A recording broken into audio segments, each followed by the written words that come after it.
Fallout Equestria Project Horizons, Chapter 37, Winning and Losing. Clock is ticking, Twilight. Clock is ticking!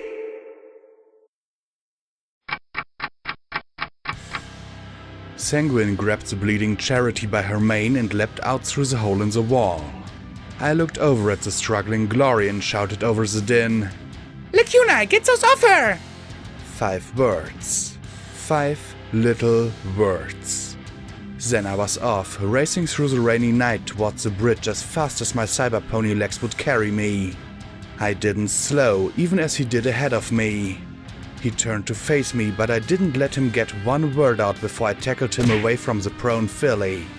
Smashing and kicking with my metallic limbs, I drove him back. Pink vapor erupted from his mouth, but I knew that trick now. I held my breath and leaned my head away. It burned. Burned like nothing I'd ever felt before. But I couldn't worry about that as I kept focusing on moving him back and away from his hostage. Glory landed and immediately put the healing potion to the filly's lips. You fool! Give me the program! He screamed in maddened fury. Only thing you get is mercy! I shouted as I gave him one final apple bug that sent him flying across the word painted on the bridge. There was a red glow from the wall, then a blinding flash, and Sanguine was reduced to so much ash and washed into the river. And you don't even deserve that, you undead fuck! I limped back to where Glory was getting Charity to her hoofs. Took you long enough, the filly said, still a bit weakly. I should be charting you a hero fight for taking so long. I came as fast as I could. Yeah, sorry, not buying it. 500 caps. Oh, come on! I whined. Glory smiled as we trotted back towards chapel together. Yeah, why hadn't I done that? I lay on my back on Marigold's bed, staring at the stars painted on her roof as I held the rarity figurine to my chest. Right this second, Sanguine was doing whatever nefarious thing he'd been planning. Some horrible monster in the hoof had woken up and it was apparently my fault. Priest was rotting. Scotch was way more traumatized than she showed. P21 was in shock. Glory was trying to hold us all together like a great big dysfunctional surrogate family. Even Rampage was hurt badly by the loss of Priest. What does it mean when the sanest one of us is the Alicorn who's the depository for Celestia knows how many ponies' unhappy memories? I knew I shouldn't do this. I knew that I should be talking with my friends, or working towards something, but not this. I couldn't help myself. I closed my eyes and sighed. I'd failed. That in itself wasn't anything new. In fact, I was quite the expert at screw-ups, fuck-ups, and various associated mistakes. But something about what had happened on that bridge bothered me in ways that failing to get out of my hoofcuffs didn't. It was sticking with me and I couldn't just shake it off. I lay there, knowing what I needed to do. It was just me having to get off this mattress and do it. But I couldn't. I needed to chase down Sanguine. I needed to be there for P21 and Rampage. I needed to make sure Scotch was okay. I needed to take some of the weight off Glory's shoulders. I was drowning in all the things I needed to do. And all I did was shift onto my side and curl up. I wanted the dealer to appear and say whatever I needed to hear to get moving again. I had to get moving again. Because as I lay there, I felt my mind sinking into memories. Scoodle torn in two. Why hadn't I listened to her? Why hadn't I been more cautious? Going into the tunnels and ignoring the risk. Why didn't we try and go around? Wait for Lacuna to fly or teleport us across? Convince rivets. Stop the overmare. Failure was my special talent and I was doing it right now. Blackjack? Glory said in her tiny voice. Brittle. I slowly lifted my head and saw her with a plate of blackened food. I made you something in case you were hungry. She trotted over slowly and put the charred sugar apple bombs and sparkle cola red cakes on the mattress beside me. I suspected that the 4 forks were part of the meal. I closed my eyes and lay my head back down. I'm sorry, Glory said softly behind me. If I hadn't broken my rifle, can't really snipe with the Gatling weapon, and he had the gun to her head. She finally went silent. If I jumped when P-21 did, gone left instead of right, I wouldn't have gotten pinned. It's my fault. Don't let her do this. Don't let her hurt herself. Hug her. Hold her. Tell her it was your fault. Try to make her laugh. Do something other than lie here. Move your ass and do something. Anything. But I couldn't. Sanguine had won. I'd lost. I might have saved Charity, but somehow I'd lost what I'd been fighting for. Somehow, it torn all the guts from me and left me hollow. I'm sorry, she repeated, then trotted from the room. I clenched my eyes shut. I knew I wouldn't sleep. I couldn't use my horn to get away into a memory orb. Every second, Sanguine was getting further and further away, and I was just lying here. Move, you worthless piece of shit! People need you. People believe in you. Do it! I moved. I carefully pushed the plate into the garbage bin beside the bed and then curled back up. I looked at the rarity figurine. She seemed to understand wallowing in whatever ponies wallowed in. She had wanted a different life. Had things been different, would she have wed vanity? Become a mother? Been known for her fashion rather than for being a ministry mare? But she had done what she had to do. She toughed it out. I closed my eyes again, pressing my face into my pillow. What was I doing? Moping in my room. I wanted P-21 and Rampage to come in here and kick my ass. Get me off this bed. Get me moving again. Something. And then, as if reading my mind, I heard a soft knock, followed by, "Blackjack?" Rampage's voice. I didn't even take a look at her. Things I should be doing right now?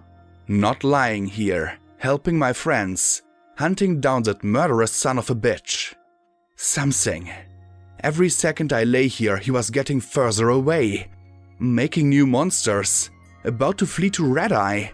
Something. Get me up, Rampage. Get me drunk. Something, anything. Instead, she stood there for the longest time and then she closed the door again. I guess there were things Rampage couldn't do after all. I curled up till my nose touched my hind knees. I felt like I had that start point, only not capable of blowing my brains out any longer. I didn't want to die. I didn't want to do anything.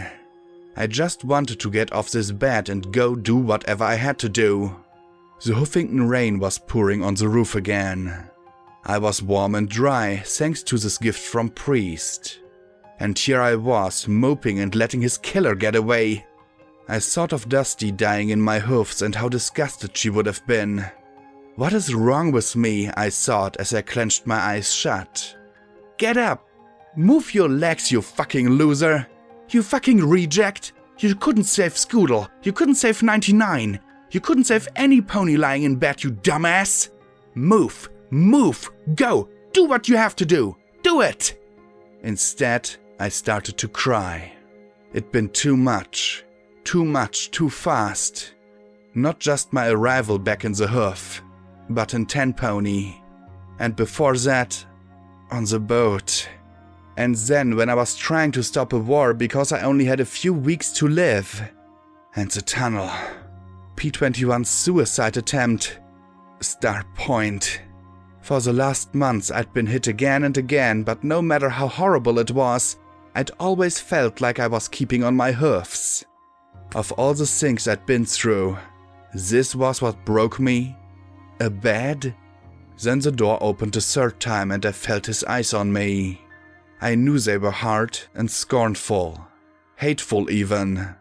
I'd killed his first lover and now lay here crying when I should be going after the pony who'd killed his second. Do whatever you have to do, P-21. Anything. Yell at me, hit me, shoot me. Blackjack, we're going after Sanguine in the morning, he said in a voice infinitely softer than I deserved. I just sniffled like a loser. I'm sorry. I keep thinking about what I should have done. I wanted him to hurt me. I knew the perfect line. Gee, Blackjack, I keep thinking about what you should have done too. Maybe, I don't know, not gotten the pony I loved killed? Again? That might have been a good idea. Perfect zinger right now. We all are. Was what he actually said. He sat on the edge of the bed. Maybe he'd shove me off and beat me while he was at it. I hated myself so much that I'd beat myself if I could figure out how to move. Instead, he simply rested his hoof on my shoulder. You don't have to come with us. I froze, my eyes opening to stare at the wall. What? Scotch has your Delta's pip-bug tag. Lacuna is going over to the manor to soak up enough radiation to teleport us to the Zenith Bridge to try and cut him off. And as soon as we get there, she's going to find Stronghoof while Rampage rounds up whatever Reapers she can. We'll get it back. He patted my shoulder. Rest. We'll be back in no time. I shook under his hoof. I didn't think I could tighten up any further. I'm sorry, P21. Come on, P21. I'm so sorry too. Sorry you're a failure. Sorry I didn't realize how weak you are. Sorry I never appreciated what a fuck-up you are. Sorry you keep killing ponies I care about. Come on, P21. Say it. Don't worry about it, he said as he patted my shoulder again. Rest up. We can take care of one ghoul. Rest? Hadn't that been what Tenpony had been for? Or was that just an opportunity for me to make a jackass of myself? Talk to him. Speak, Blackjack. Tell him to drag you along. Tell him to beat you with a stick. Get out of that bed. Instead, I closed my eyes. Sure. Damn it, P21. You promised. He left, closing the door behind him. Maybe he was right. Maybe without me charging in all the time, they'd be better off. Zodiac had given her organs to the wrong pony. My mental paralysis fed my hate, and my hate fed my paralysis. I had to move. I had to act. But I'd just get them killed. Hurt. Because I was a fuck-up. A failure. I had no idea how long I lay there. I had no clock. My eyes were empty, familiar EFS and annoying alert boxes alike gone. Scotch had tried to wire Marmalade's pip-bug into my leg, but it produced some sort of feedback that felt like a drill was going through my skull. Glory could make better use of it anyway. But eventually all my hating and loathing was boiling down to one simple, fundamental truth. I had to go pee. And that caused me to lift my head and slowly step off the bed and drove me, one step after the next, downstairs. The living room was empty save for Scotch and the strange dragon filly Precious curled up on the couch together. The dragon hybrid opened her purple-slit pupilled eyes and looked at me with cool detachment. I looked back a moment and then she shrugged and lowered her head again. I stepped out into the drizzly, wet night and trotted away to do my business. The cold air was sharp on my skin and I had to admit that I found the chill refreshing. It didn't do much to get my mind off my problem, but as I looked up at the clouds over the city, their bottoms lit in that sickly green glow, I felt some of the weight on my mind shift. I didn't feel any better, but at least for the moment I'd beaten myself up so much that I'd worn myself out. Stepping back inside a moment later, I looked at the strange unicorn filly. She looked back at me. Can't sleep either? I whispered, glancing at Scotch. The hybrid gave a little shrug. Don't talk much? She resumed, staring at me. I couldn't help myself as I gave a little half smile and said, Got some zebra in you? That gave me a sullen, half-lidded look. A little tongue of green flame was snorted in my direction. Right, good talk. She lowered her head back down next to Scotch's. I trotted back up to the room. There was the mattress. It seemed to be pulling me towards it. Lie down. Give up. Give in. And I wanted to. I'd failed Dusty, Priest, and myself by letting Sanguine get away. Why hadn't I tried to drag P21 along? Why hadn't I simply gone back for my bags? Said something to get him to take the gun off Sonata? The questions kept piling up and piling up. They made me want to scream. I looked at the mirror in the corner. At myself. I felt such an absolute loathing then. Not of myself, oddly enough, but of my cutie mark. An ace and a queen. What did that mean? That I was 3 cards short of a winning hand? That I was better off with card tricks? Was that my special talent? I should have a cutie mark of a dead pony. No, a dead filly torn in 2. That would sum me up perfectly. Actually, no, this worked. Even my cutie mark was a complete failure. I didn't deserve it. It was all wrong for me and I hated it. There was a soft sum in the corner, making me jump a little. I looked at Octavia's contrabass for the longest time. I supposed that, when I shut the door, it shifted and thumped against the wall. I walked towards it with hesitant steps and gently plucked the strings. I could almost imagine my heart, or whatever lump of machinery I now possessed in place of a heart, twanging in response. Another string. And another. I wasn't really playing anything as I looked at the gleaming wires. Slowly I stood upright and reached over with my hoof to pick up the black-haired bow, still holding it as I had when I was all pony. I rested my cheek upon the knob of wood at the top for one moment, then started to play. I didn't have a particular song in mind, just letting the deep notes rise and fall however seemed natural at the time. It was sad music, but that seemed appropriate. I imagined that Octavia had always been a serious pony. Fussy, like Velvet Remedy and P21 combined. I imagined her practicing just like this. Had she loved it? Hated it? No. I smiled a little to myself. She might have hated making music into a career, but she'd never hated the music itself. Closing my eyes, I could imagine myself on a stage in front of thousands. Sometimes alone, where every note was criticized and analyzed. Sometimes with others, where the whole became so much more vital than the individual. I thought that Octavia would have preferred playing alongside others. I remembered how rich and how beautiful the instrument had sounded with Lacunae, Medley and Priest.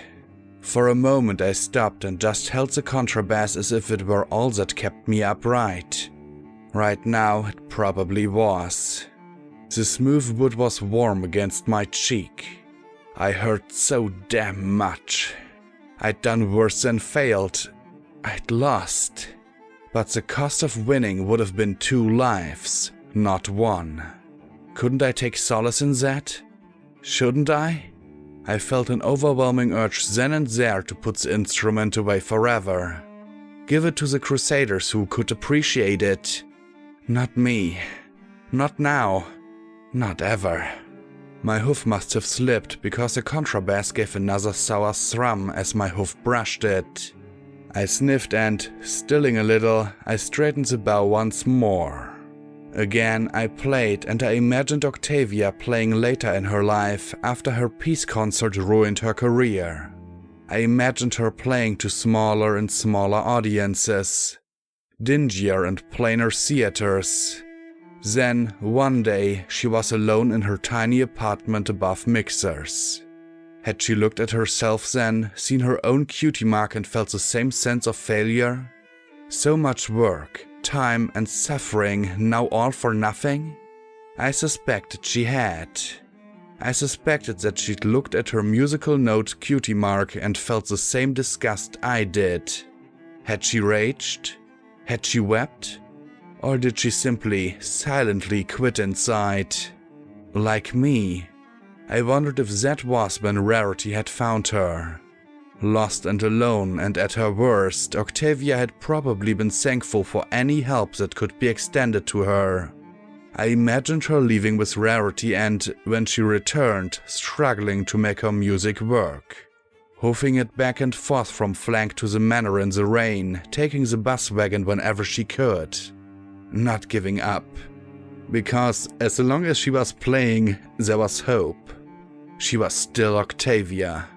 In those final minutes in her apartment in Flank, with radiation poisoning her, what had she played? I tried to imagine it, and my hoof moved accordingly. Regret came off the strings. Frustration marred the notes. But finally, peace. Even as her body sickened and failed, peace. And then she'd neatly put her instrument away, sealed it up, laid down, and died. The last note seemed to echo forever in my heart, long after my ears stopped hearing it. "It's not time to give up," I whispered, not sure where the words were coming from as I rested my cheek on the strings. "You've come so far, and you have so much farther to go." I stared at my reflection, at my cutie mark. "Priest wouldn't want you like this. He knew you shouldn't be here, alone, hating yourself.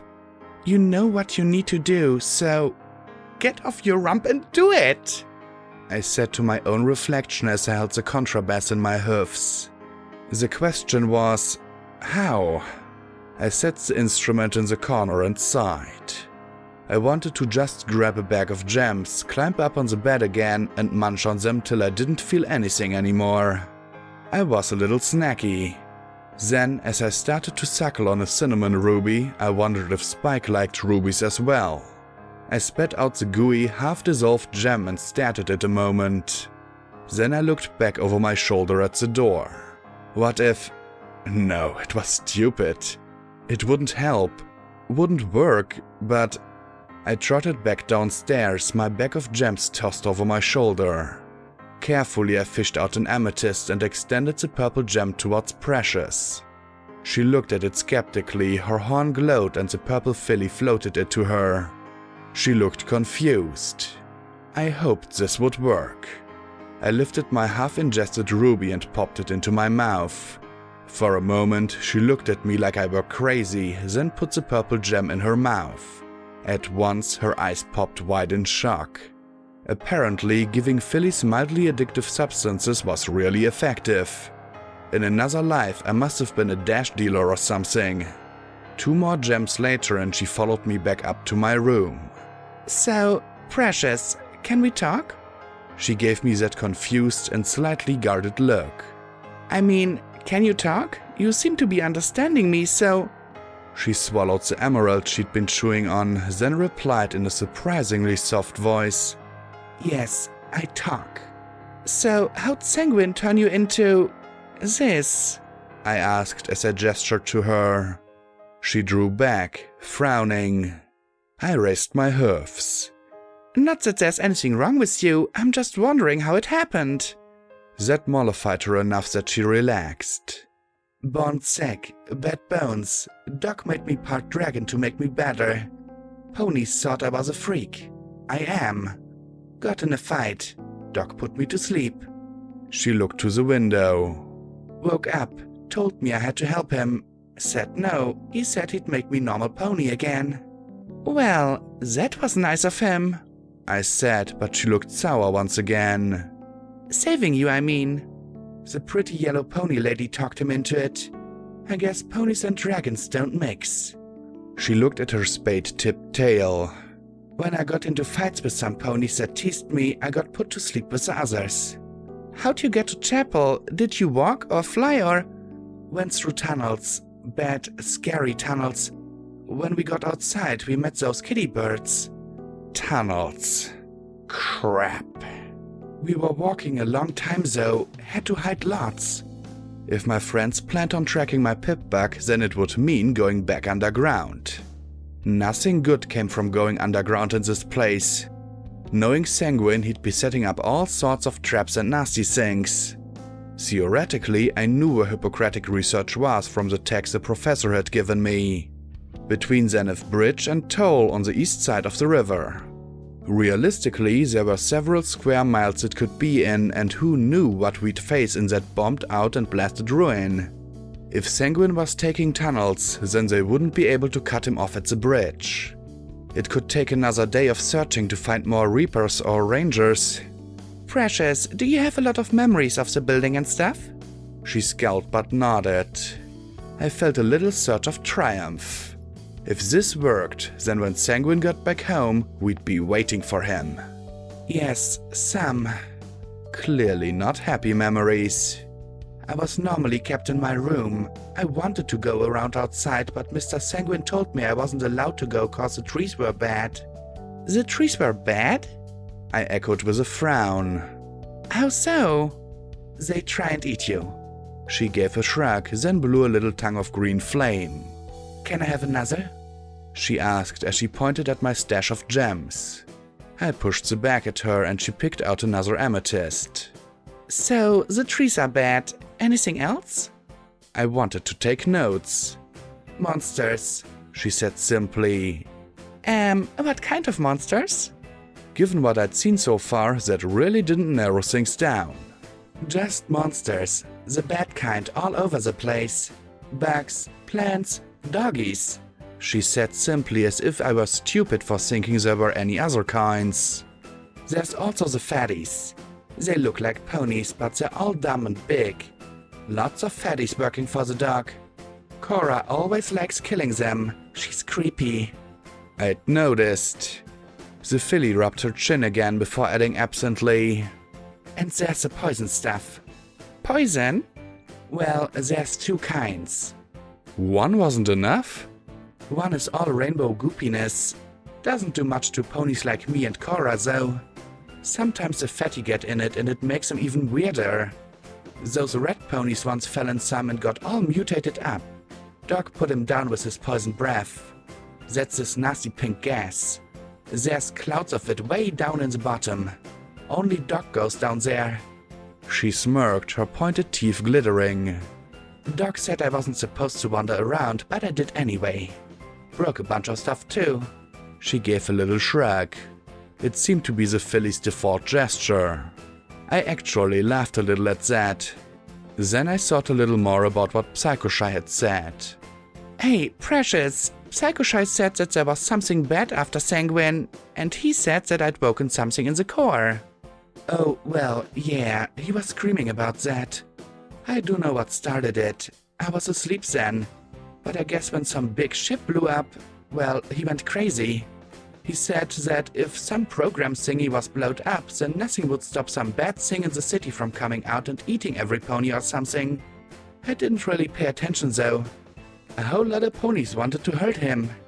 I wonder why. Did he ever say anything about why he wanted the program?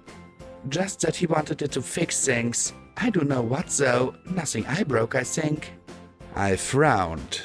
That sounded a lot different from what I'd heard before. Making monsters and using the wasteland as his own personal laboratory. Or selling Chimera to Red-Eye. I took a step in the dark. Did he mention a pony named Goldenblood or any special secret project? Oh yeah, he called him every name I knew and a whole lot of other really bad things. He was going on and on about that Goldie pony screwing everything up cause of something he did. Said it was gonna kill us all. She looked out the window again towards the city.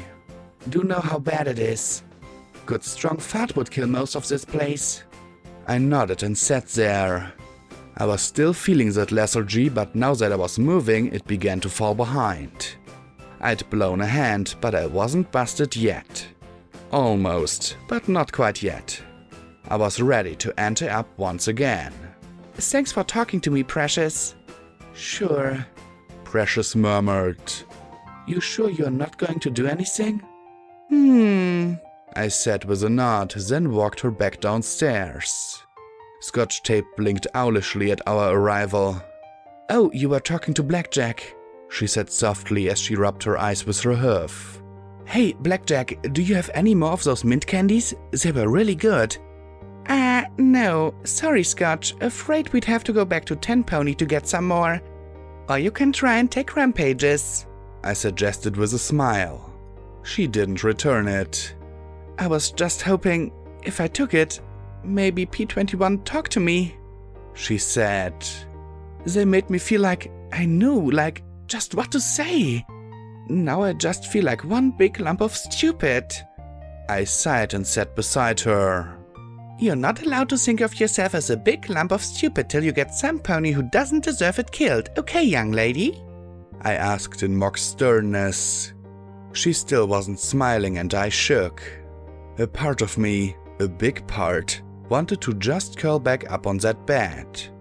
I was just going to screw her up even more. I mean, I'd given her drugs to try and win. And sure, it worked, but now she was paying the price for luring Precious away from Sanguine. Paying the price for my mistake.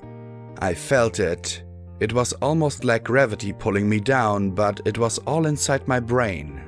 And it would be so easy just to give in and let it sweep me away. But Scotch was here and she needed help. I could give her that. Come here, Scotch, I said as I pulled her into a hug and patted her mane. Precious just looked on silently, wistfully. I lifted Scotch's chin and looked into her green eyes. It's not you, okay? It's not. It's not that you're not smart enough or nice enough. But I don't understand why he won't talk to me about it. About Mama, about anything. She sniffed as she looked away. Listen, I murmured softly. When a pony gets hurt really badly, it changes them. The flesh and blood heal, but some things we experience stay with us. And we stay hurt. It makes us angry and scared. Makes us hate ourselves for being weak. You remember what happened on the boat? She cringed. I heard what they were doing. I wanted to help, but you told me to hide and you were screaming and they nailed you to the floor. She looked anguished. You were doing all that to save me, to keep me from doing that. I heard the noise and what they called you and you screaming. And then they were beating you and all I could do was cry. I was useless. No, Scotch, no, I said as I held her in my hoofs. You weren't useless. You kept me going. As long as you were okay, what they did to me didn't really matter. It hurt a damned lot. And I think it'll always hurt. But so long as you were okay, I was able to take it. If something, anything had happened to you, then I wouldn't have been able to go on. You're the one I saved, Scotch. Twice, she murmured, then looked over at P21's room. So, he was once hurt like you were? Something like that, I said softly. But where I was only hurt for an hour or so, he was hurt his entire life. It's hard. That hurt doesn't go away. He has to carry it wherever he goes. But he wants to talk to you, Scotch Tape. I know he does. He's just scared. And that makes him angry. It's easier to push every pony away and bottle up what he feels inside. It's not you, Scotch. It just isn't. I guess so, she said, still not convinced. Are you sure you don't have more of those menthol thingies, though? She flushed at my look, then stammered. For him, not me, though I really liked them. Like I said, you want more? Get them from Rampage. I said, and I just hoped that the Reaper had the sense not to give her any. Oh, okay. She nodded and started back towards the couch, but I cleared my throat. She looked back at me and I nodded to the front door. She looked from me to the door, then blushed bright red, nodded and trotted out. I turned and walked quietly to the door to P21's room, knocking with a hoof before I pushed it open. I knew he'd be awake. After what had happened to Priest, who could sleep, he lay on his bed with Priest's sketches spread out before him.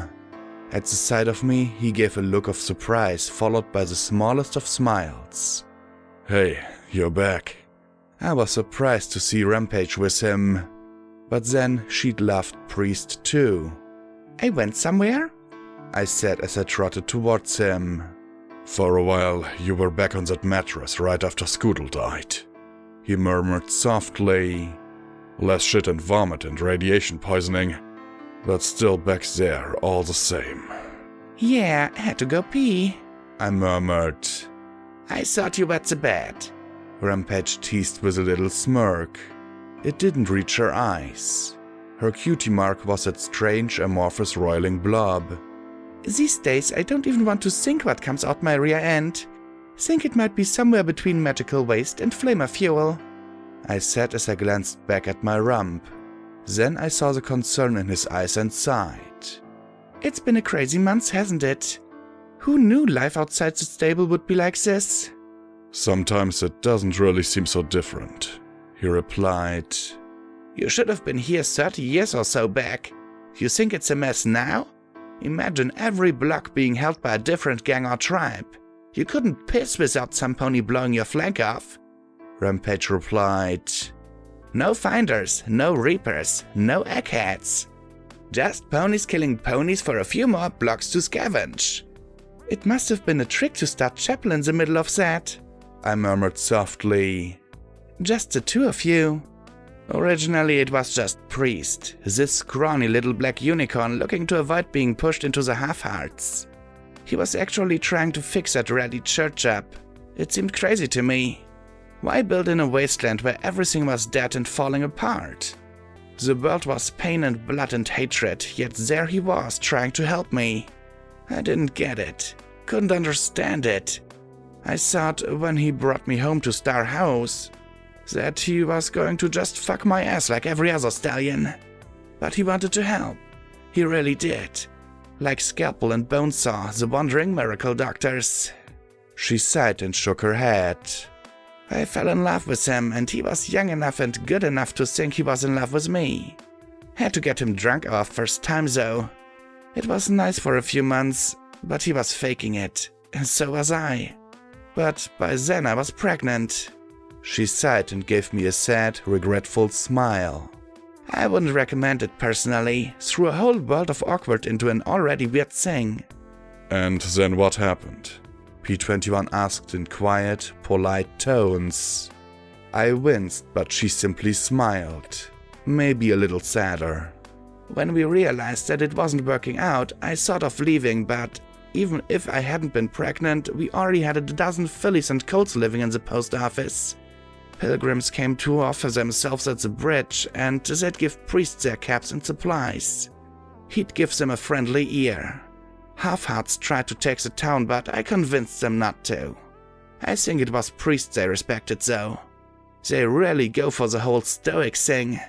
She nudged P21. They'd love you. He flushed and looked away. I just wish we could have been more. I sighed softly. I'm sorry about Priest. I thought when I trotted in that I'd see Sanguine and just blam! Or that I'd get the ghoul talking and jump him. Or insult his mother and get him to shoot me instead. Or something. I closed my eyes. I just keep seeing him blowing Sonata's brain out. Charity dying. Him hiding behind Priest so I couldn't get a shot. And then Vermilion was there threatening to blow every pony up. I shivered, continuing. I was so certain that he was going to kill her. I was positive that any second I'd see her die, and that the price to beat him was her death. I think Priest saw it too. P21 said quietly. He knew that if he didn't act, some pony would die, and so he had to stop him. It was the kind of thing he'd do. I patted his shoulder. Sorry I fell apart like that. Why did you? Rampage asked softly. You've been through more in a month than any pony, I think. Was it Priest dying? Losing EC1101? What I did? Zed got a look from P21. You want me to be introspective? I groaned, but they kept looking at me, expecting an answer. I looked away to the drawings that Priest had made. Why did he have the cutie mark he did and not a pencil or sketch or something? Was it because his talent was believing in Celestia? In acting as kind and understanding as she had been? I don't know. It was like Like suddenly, all I could think about was that I'd screwed up. That I'd blown everything. And I felt like I was absolutely the worst pony for trying to help any pony. I shook my head. It was school and 99 all over again. It's just a setback, Rampage said with a smirk and a shrug. The important thing is that we keep going, right? Right, I said. Then I looked at P21 and smiled. By the way, when are you going to talk to Scotch Tape about everything? He sighed, his smile sliding away. Eventually. Not right now. Not with everything, but soon. She's kinda already figured it out. She's a smart kid like that, I said with a smile. Gets it from her parents. He looked at me with his grumpy frown. Parent. I hate that word. Why? Rampage asked in amusement. He looked at his hoofs. Because back in 99 we weren't allowed to be parents. I was told I impregnated 29 mares in 10 years, but I was never told which ones. Sometimes I'd be walking to an assignment and pass by a filly or see a new colt brought in and wonder, is that mine? Did I help make that? We were never daddies or fathers or anything like that. We never got to be part of our children's lives. We were... Stats? Rampage suggested with a grin. I hate you, you know that? He muttered. No, you don't, she replied. You don't like that I don't take what happened to you as seriously as you do. I covered my snicker behind a hoof and she thumped my head with her own. And don't you think you're off the hook either. I swear there's 3 of you. We're from Stable 99, he said with a little shrug.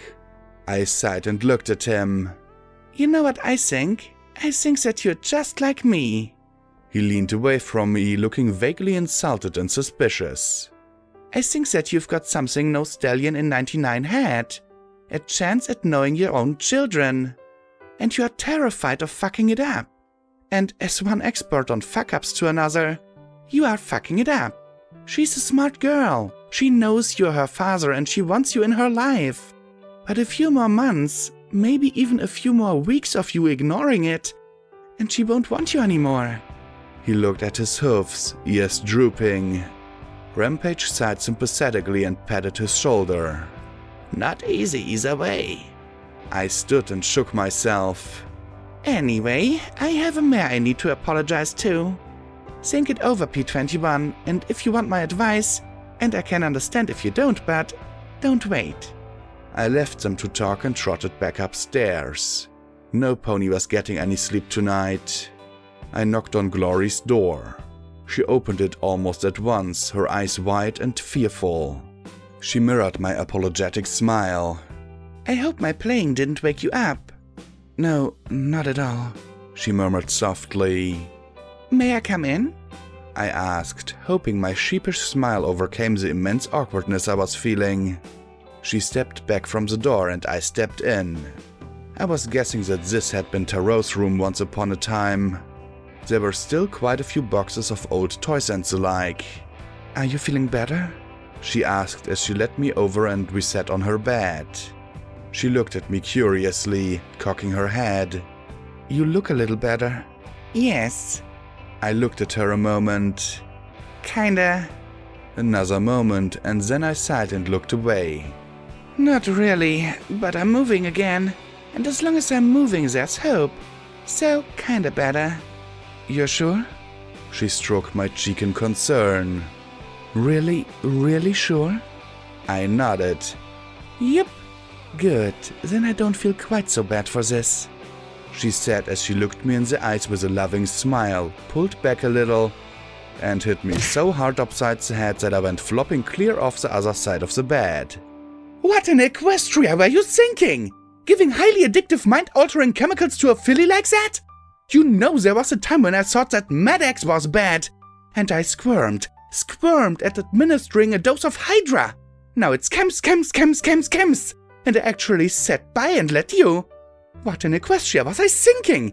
I'd be stripped of any medical license for the rest of my life if any pony back in Thunder had found out. I blinked up at her and couldn't help laughing as she looked down at me. And now I'm hitting you and you're laughing! She looked down at me sternly.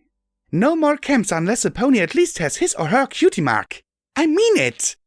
I reached up and pulled her off the bed and onto me for some snugglage. I knew that what she wanted was the right thing to do, but a nasty little part of me muttered in the back of my mind, insisting that giving Scotch the PTM was also the right thing to do. And no matter how much I tried, I couldn't quite shut it up. Contrary to what some might expect, we didn't engage in lecherous activities. Neither of our hearts were in it. We lay together, cuddling, till she nodded off. Since my body didn't really have to sleep, I got the primer and went through the magic exercises. They talked about imagining your magic as a breath pushing against a leaf.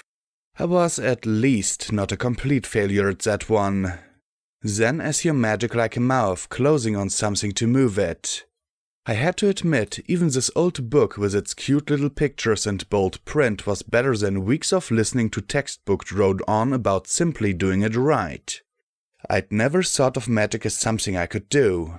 It was always something some pony else could do better.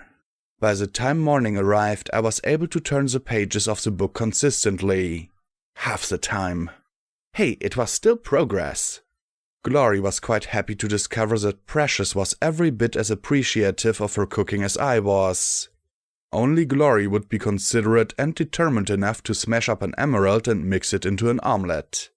I wondered where she'd gotten the eggs for it, then decided against asking her.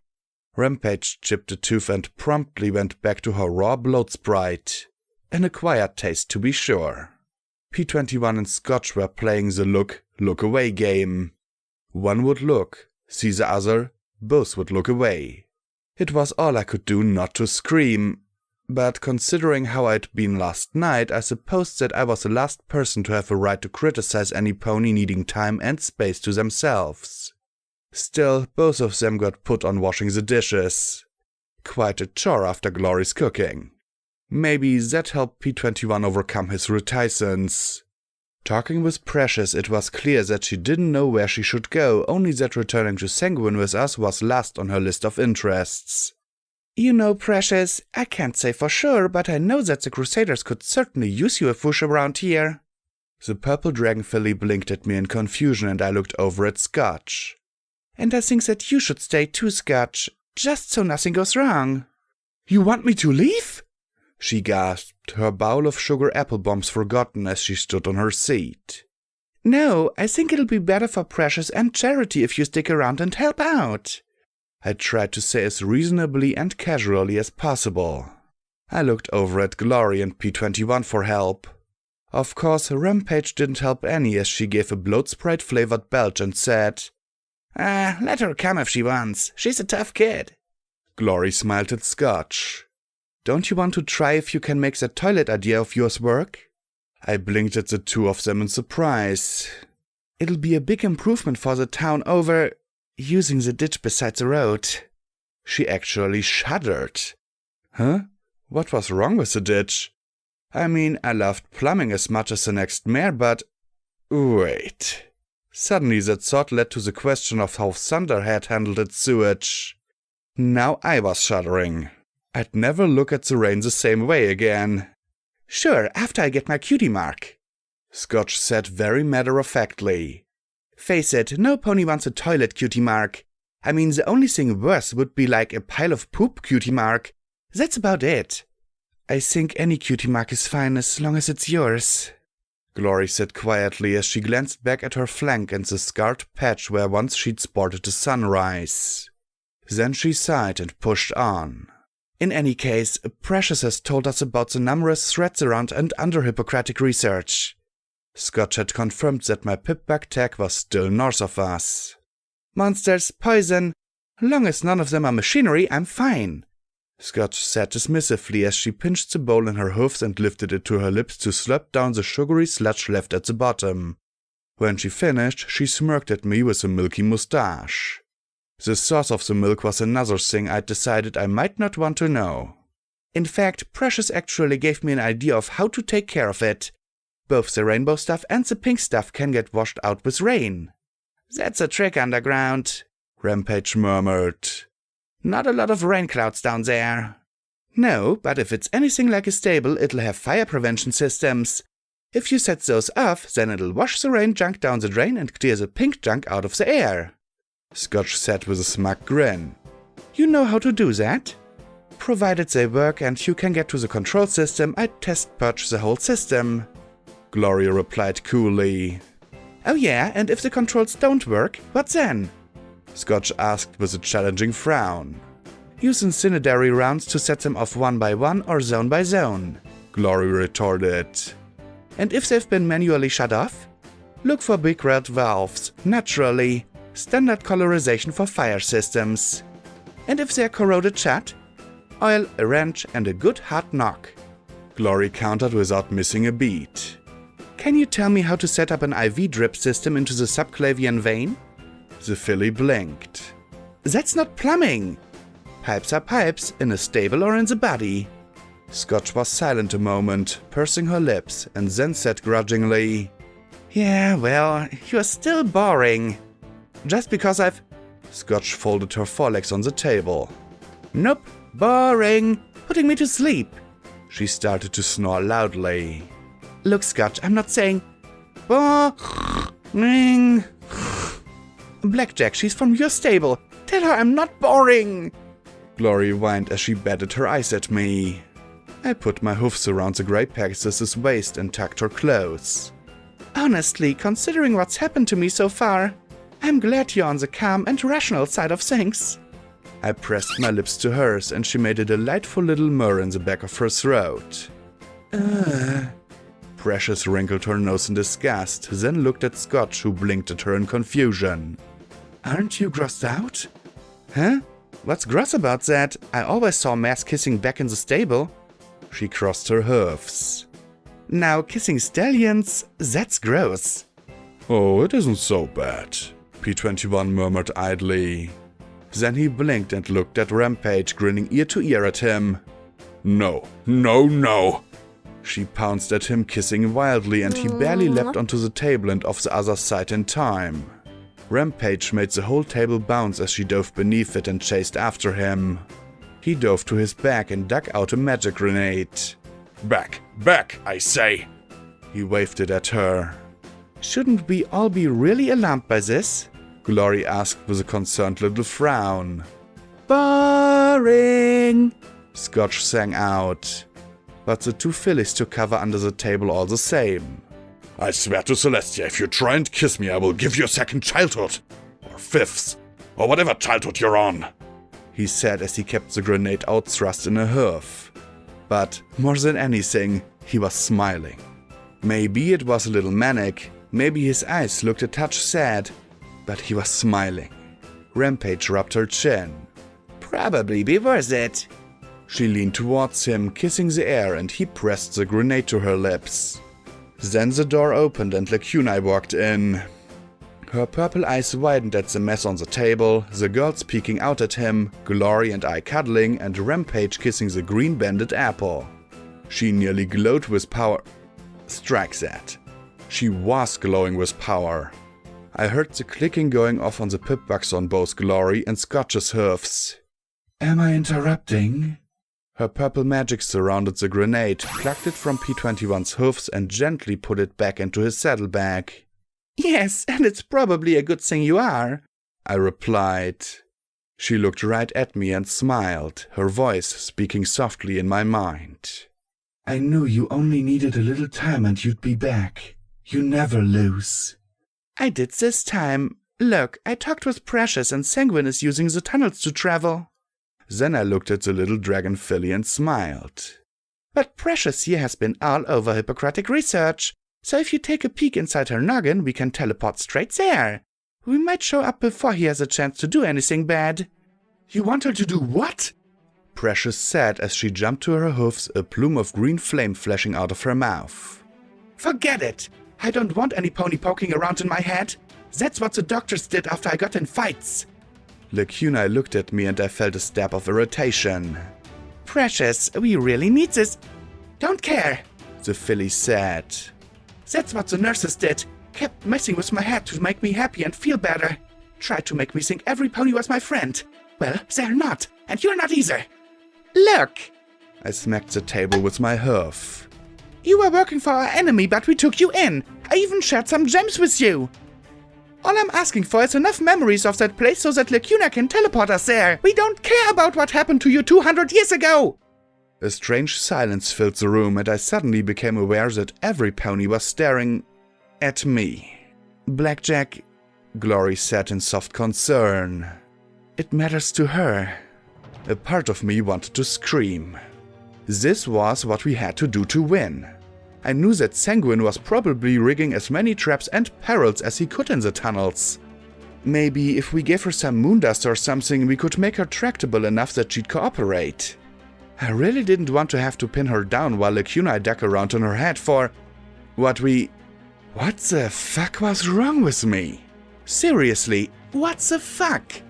I had to close my eyes. What part of my brain contemplated pinning a filly down or drugging her and forcing her to give up memories? Traumatize her to get what I wanted? Was any wrong permissible so long as, in the end, I won? If that were true, then there wasn't a difference between me and Deus or Sanguine, now was there? He'd taken fillies hostage. Killed Priest.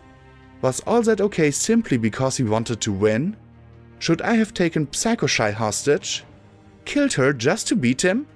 But Sanguine had won and I'd lost. It was like a splinter in my mind. I needed to win so badly. To make all those deaths matter. To make everything I'd sacrificed matter. If I couldn't... Precious, I'm sorry I said that.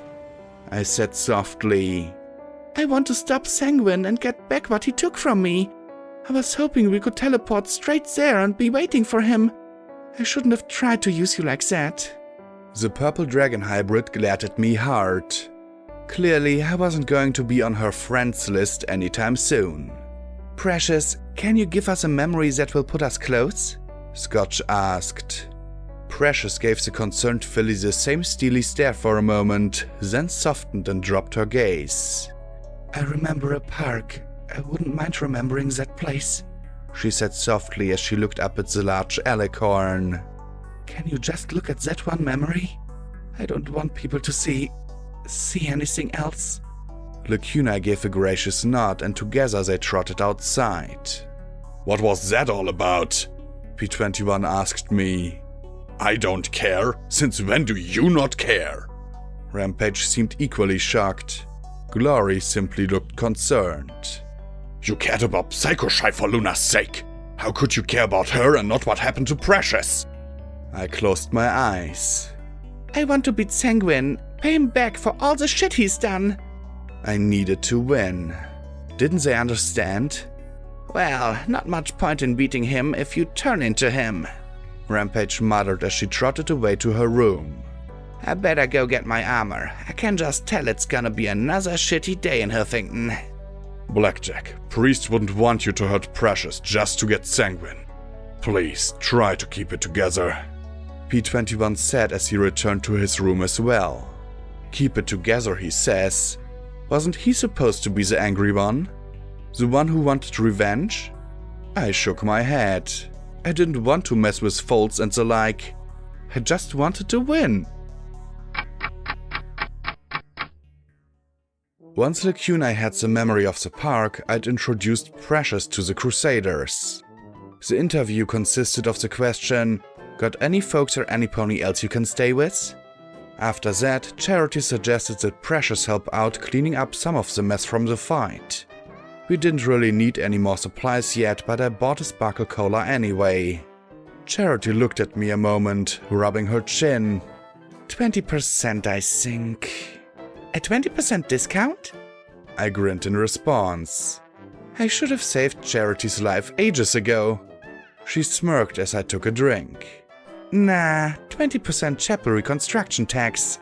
24 caps, pay up, she said as she held out a hoof. Every single cap would be hers someday. Every single cap. A flash later, we were back on the north end of the hoof in the middle of a rusted and smashed playground. I was glad there weren't a lot of little pony skeletons lying around.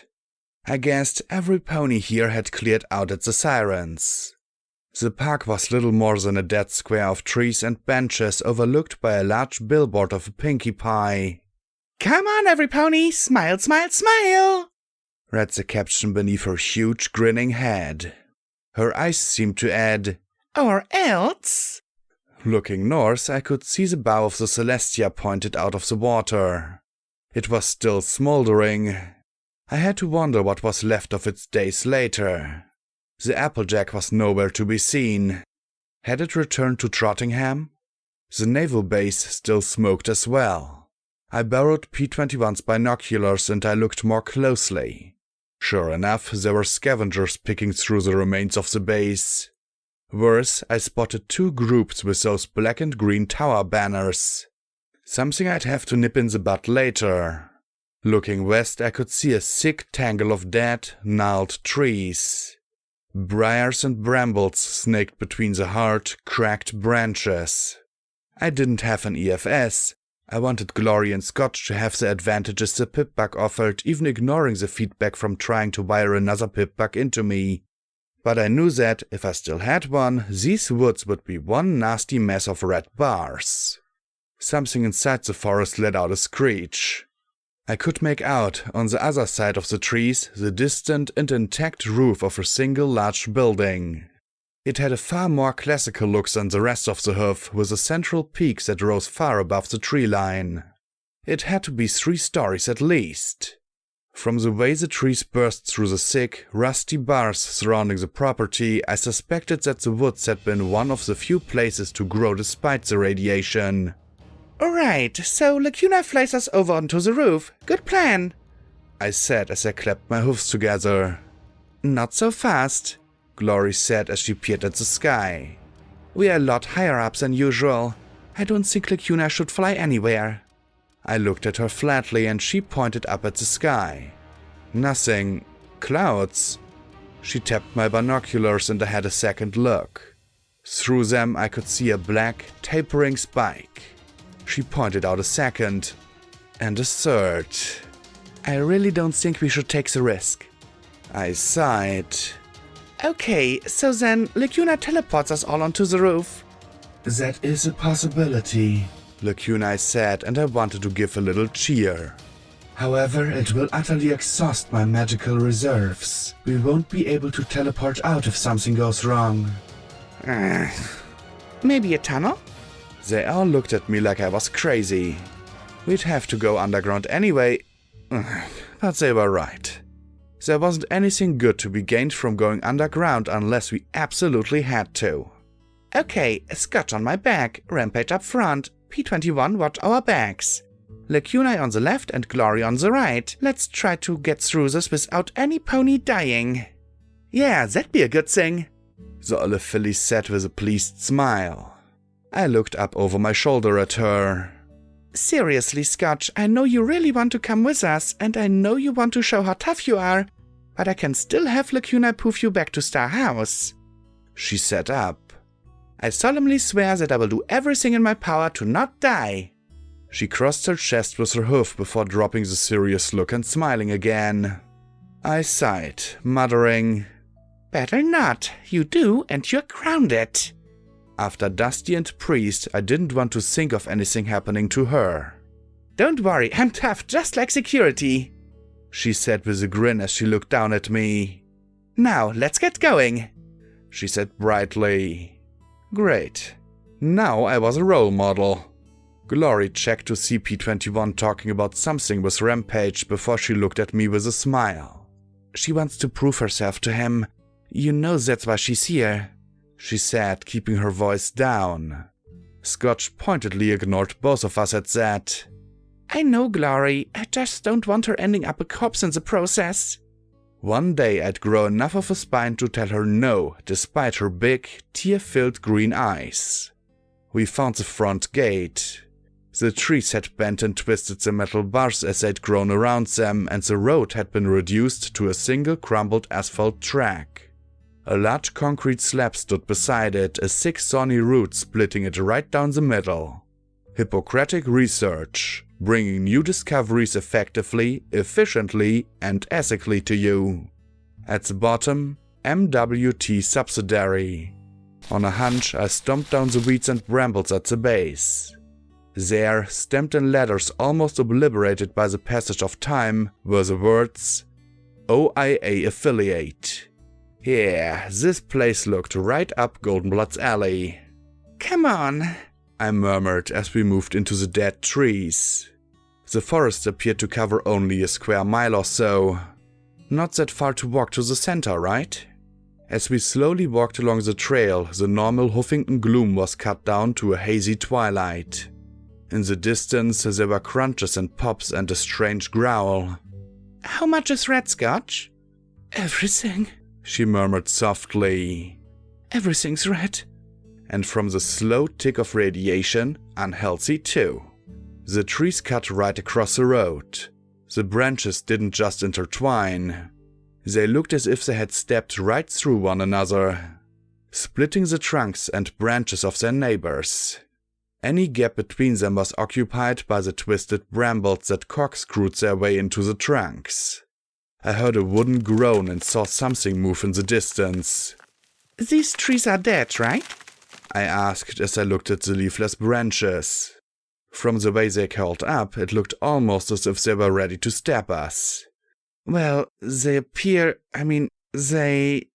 Glory stammered as she stared at one trunk. I think so. Well, if they're wood, then they'll burn, P21 said. He pulled out an apple with a red band, tucked out the stem and tossed it into the trees blocking our paths. There was a loud whoosh as a 10-foot patch of tree burst into flame. The wood popped and crackled, and smoldered, smoked, and not much else. The smoke blew back in our faces, the grey cloud stinging my throat fiercely. The woods around us crackled even more loudly. Then I saw one of the thick branches above me slowly turn. It pointed its jaggy tip right at P21. Look out! I shouted as the entire branch stepped down, and only my warning and his agile hoofs kept him from getting speared. Another chorus of creaks erupted as the trees stabbed hoof-thick branches at us. Lacuna was able to deflect one with her shield and teleport a few feet out of the path of another. Glory leapt in time to avoid being skewered by one shooting in from the side, landing neatly on the still quivering branch. Scotch held on for dear life as I made a zebra and reared on my back legs, barely deflecting one branch with my forelegs. Rampage's armor rang like a bell as she was knocked off her hoofs by an impact. As abruptly as it started, the attack stopped. We were frozen with a dozen branches all around us. Touching them didn't provoke any kind of response, thank goodness. We looked at one another. Right, no trying to burn the nice, not dead trees. If you could even call these things trees. Since we couldn't follow the road, we had to squeeze through gaps between the splintered trunks. More than once, Lacuna had to teleport through. Twice, Rampage had to hook her hoof claws into the hard, waxy bark and force a gap wide enough to pass through. The trees had other peculiarities, strange cysts and growths that put out a sickly green and yellow light. I'd accidentally brushed against one and it popped, spurting a foul fluid that smoked on contact with my foreleg and blackened the animal. Wow. Out of all the sucky places in the hoof, I think we'd found the suckiest. From the depths of the wood came a long, low howl that made my mane crawl. There were also rusted metal drums all over the place. Most had split open long ago, but more than a few were still oozing rainbow-colored gunk. We tried to avoid any tree that had the rainbow gunk on it. It seemed to create even larger and more bizarre versions of the strange leafless plants. One actually appeared to have slices of cake hanging from the ends of the limbs. From the number of waxy and warped bones lying at the base of the tree, I suspected that the cake was a lie. How'd they even get this far? P21 murmured in confusion. I don't know, I said just as quietly. We looked at each other and at the creaking forest around us, the creepiness jumping up another notch. No pony wanted to speculate very much on how they'd gotten just far enough to die. We reached a track of sorts, running back along a retaining wall that, while buckled, still provided chunks of concrete above the leafless brambles. Suddenly there was a crackle overhead and I stared in shock as a lumpy, rainbow-colored apple appeared on the end of a branch overhead. More crackles and flashes signaled the appearance of dozens more above us. Oh, this can't be good, I murmured as I watched the rainbows start to squirm and glow brightly. Shit! Look out! I yelled, then started running as the first apple fell towards me. It hit the ground with an explosive flash and sprayed stinging bits of seed at us. Lacuna's shield spell blocked 4 detonations, but collapsed as 3 more exploded simultaneously. She screamed as 2 more exploded along her spine, tearing her flesh and singeing her wings and tail. Rampage, her armor blackened, leapt upon the alicorn's back and started to swipe at the falling apples. Any injuries the detonations gave her started to heal almost immediately, allowing Lacuna to recover enough to restore her shield. Then, as abruptly as they appeared, the exploding apples vanished. Once more, the trees resumed their slow groaning and popping noises. I stared as I saw one trunk split in 2 by the branch of a larger tree, the smaller tree being torn apart. I really hated this place. We let Lacuna heal herself and then tend to us. And suddenly Glory screamed. A grey wooden shoot was growing out of her foreleg. Scotch wasted no time, jumping off me and racing to where it was sprouting. She bit down, set her forelegs and pulled as hard as she could. There was a horrible wet noise as the bloody seed was ripped out. As she spat it aside, I watched in sick horror as another waxy tree began to grow before our eyes in the dirt beside us. P21 and Scotch also had pieces of apple seed shrapnel that had to be dug out even as they started to sprout. Lacuna had the easiest time. Though she'd been hit by more seeds than any of us, none of them were sprouting. Maybe it was the radiation. Or just more of her freaky alicorn cheating powers. What kind of apples appear from nowhere and then blow up? Scotch asked after yanking the last sprout from her flank. Huffington apples, I muttered as I glared at the tangled mess of wood and tree. After healing the gouges left by ripping out the seeds, we set off again. If it hadn't been for Scotch pointing out north and Glory's sharp eyes spotting the steeple of the building through the gloom, I'd have had no idea where we were heading. We passed several rusted wagons that made Scotch tape cringe, and even I balked at the sight of the twisted, rusted metal and grotesque plant life growing amidst the toxic sludge. The splintered trunks resembled gaping maws. And for all I knew, they were mouths. There's too much red. Everywhere I look is red, Glory whimpered as she looked around. Don't focus on the red bars. Keep your eyes open for anything else, I murmured as I kicked an ugly log with my rear hoof. The log's eyes opened and it lunged, biting my ass hard and driving splintered fangs deep into my haunch. It snarled like some sort of maddened canine. It was a good thing that my hide was tougher than the usual mare's. Otherwise, it probably would have torn my flank clean off. Another of the things tore itself off a gnarled tree and leaped at Glory, while a third sprang from a thicket at P21. Glory turned, pointed her gun unerringly at the plunging log and unloaded a stream of energy that transformed the entire beast into a flaming torch. It slammed into the grey Pegasus, but she kicked it away before it could do more than cinch her barding. Then there was a loud crack as 4 tree limbs speared out at once and crushed the flaming wolf log into pieces. As smoothly as if he still wore his pip-buck, P21 brought Persuasion up in his jaws and fired a clean 40mm grenade right into the gaping maw of the one bearing down on him. As it slammed into him, he rolled smoothly onto his back and kicked it over and away. The wooden creature scrambled up and then the grenade exploded and blew the snarling head into so many toothpicks. One burst half buried from the ground and sunk its fangs into Lacuna's belly, tearing a jagged wound. Alicorns could bleed just like any pony else, and they could scream too. As the wolf lock readied a second bite, Rampage launched herself underneath the purple Alicon and grabbed the beast. Its jagged edges tore at her striped hide, but she simply kept bending until the lock split in two. As for me, I was a bit in a predicament, as the one attached to my ass was doing everything it could to tear said area off and was about to accomplish exactly that. I drew Vigilance, but with the monster almost directly behind me, I couldn't draw a beat on it. I spat Vigilance into the air. Scotch! I yelled, and the perceptive girl spotted the weapon and caught it in her hoofs. She aimed right at my butt, and I shouted, I said yes! She snorted and sent 3 bullets into its head, blowing it into pulpy pieces of wood. Lacuna groaned as she fell over, giving us a really good look at the grievous bite to her gut. Glory raced to her, and P21 fished out a healing potion. Hold still, let me get your insides inside. And if you hold still, Scotch chuckled, I'll get the splinters out of your butt. She bit the largest and tucked it free. I winced, closing my eyes as it was yanked out and spat aside. Funny, I would have expected Glory to be the one with the stick up her. Just pull them out, please, Scotch. I groaned. I'd have to wait to regenerate like Rampage. More healing potions for the rest of my friends. We're going in circles, Rampage declared. It'd been more than an hour and we'd been bombed once more, nearly speared when I tried incendiary bullets, and suffered 2 more attacks by the Timberwolves.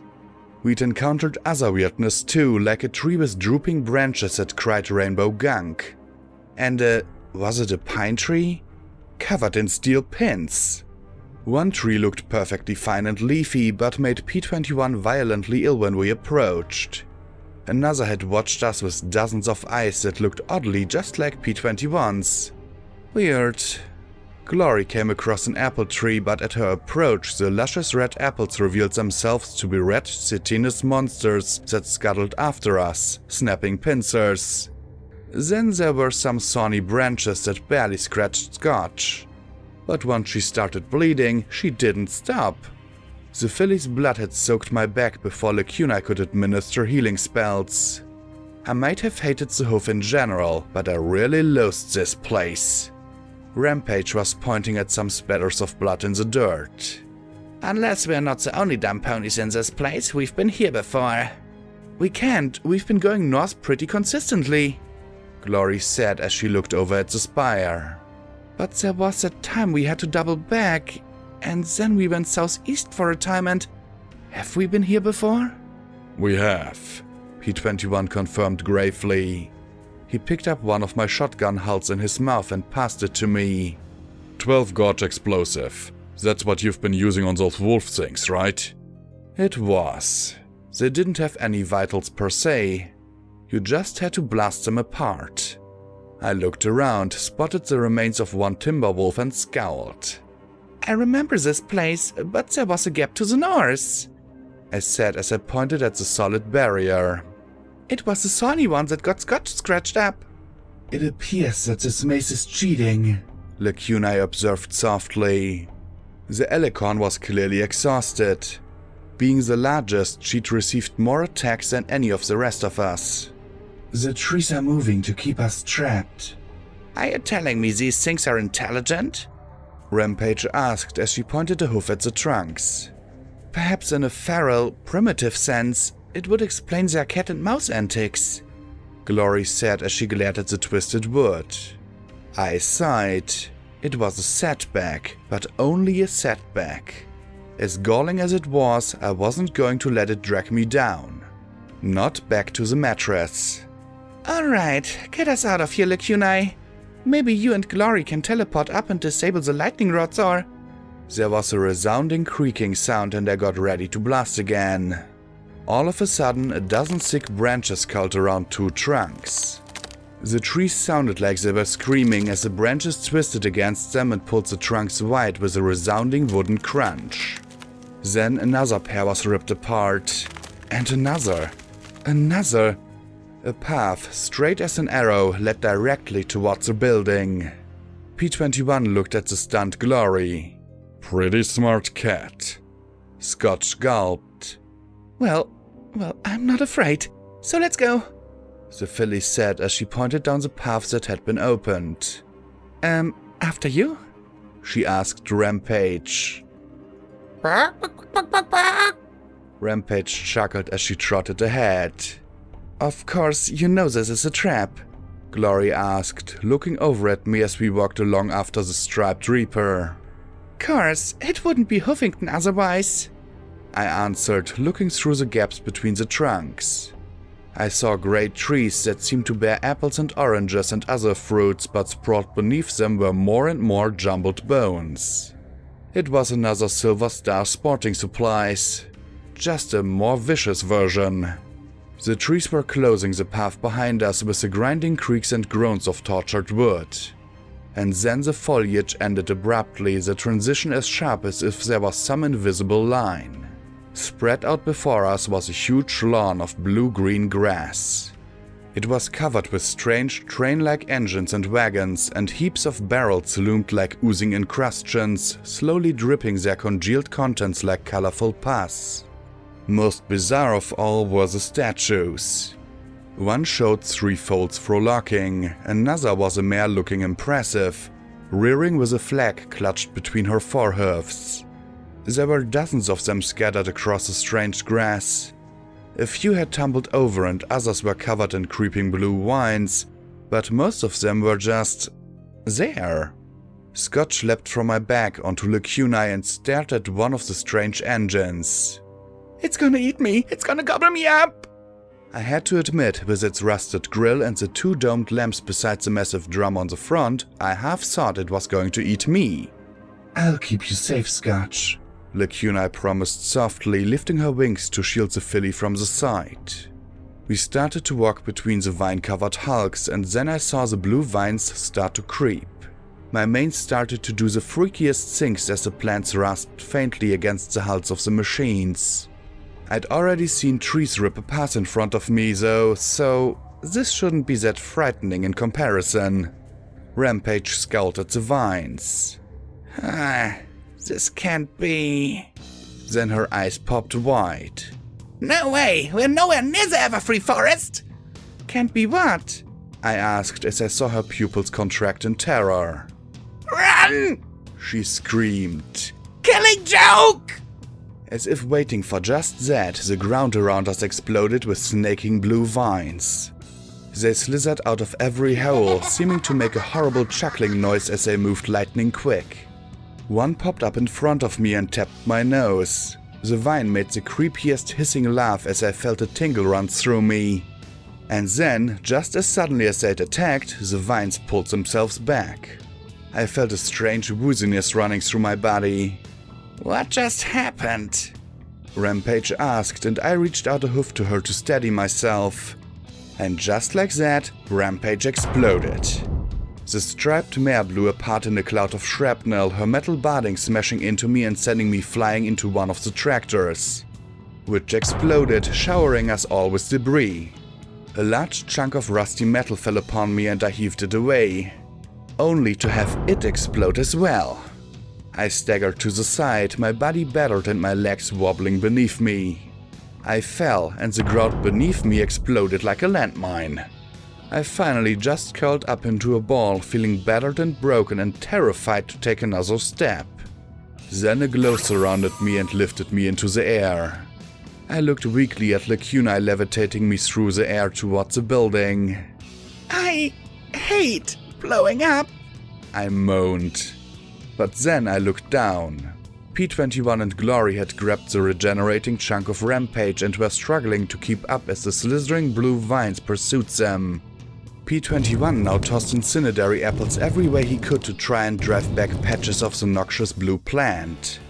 The ground heaved beneath P21 and he dropped the filly Rampage in a heap as Lacunae landed on the vine-free concrete steps. She set me down, and the stone exploded under my hoofs. At least this time the blast was a little less energetic. I was gonna have to chow down on some serious scrap metal soon or start losing legs. Lacunae frowned in concern as she looked at me, then at our friends. She couldn't set me down and get the others without the ground exploding under hoof, but she couldn't manage me and pick them up at the same time either. Suddenly, Rampage screamed as the ground beneath her opened up into a deep pit of earth. Her hoofs scrambled at the edge of the hole as it filled with wiggling blue vines and gnarled roots.